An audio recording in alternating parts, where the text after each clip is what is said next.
নমস্কার বন্ধুরা, আজকে আমি একটা দুর্দান্ত স্বাদের পায়েসের রেসিপি আপনাদের সঙ্গে শেয়ার করতে চলেছি।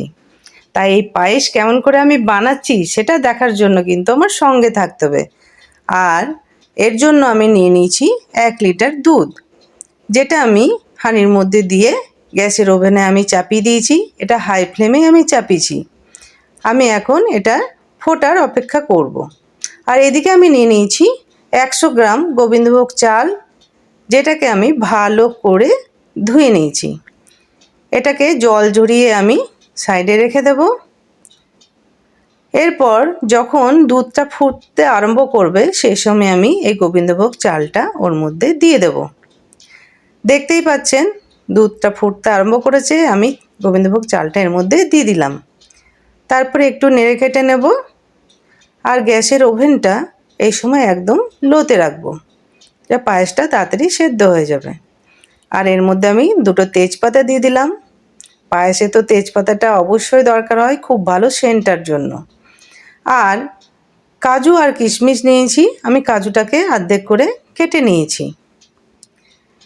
যখন দেখবেন গোবিন্দভোগ চালটা হালকা সেদ্ধ হয়ে গেছে, আমি হাতে করে দেখে নেব। দেখুন, আপনাদেরকেও দেখিয়ে দিচ্ছি আমি। এরকম করে নেবেন, হাতে করে নিয়ে দেখবেন যখন একটু সেদ্ধ হয়ে গেছে সেই সময় আমি এর মধ্যে চিনি অ্যাড করব।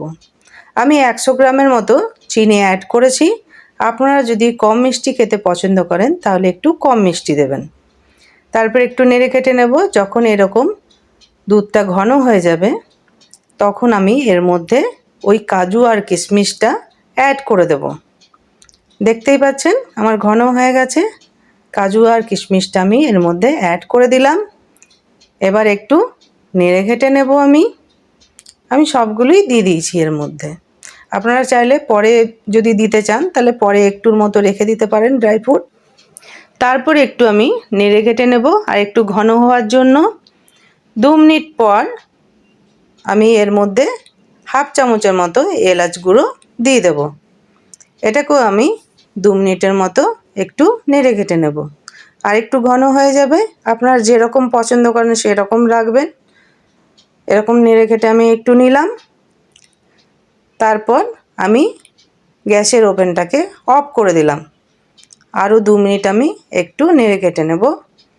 তারপর আমি হাফ বাটির মতো একটু নলেন গুড় এর মধ্যে অ্যাড করব। এর মধ্যে অ্যাড করে দিলাম। আগে যদি নলেন গুড়টা দিয়ে হয়তো দুধটা ফেটে যেতে পারে, তাই আমি গ্যাসের ওভেনটাকে অফ করে তারপর আমি এটা দিয়েছি। এটার কালারটা দুর্দান্ত আসে আর সেন্টটাও খুব ভালো হয়। আমার পায়েস দেখুন একদম রেডি। ভিডিওটা ভালো লাগলে লাইক, শেয়ার আর কমেন্ট করতে একদম ভুলবেন না। আর নতুন বন্ধু হলে সাবস্ক্রাইব করতে একদম ভুলবেন না। বাই।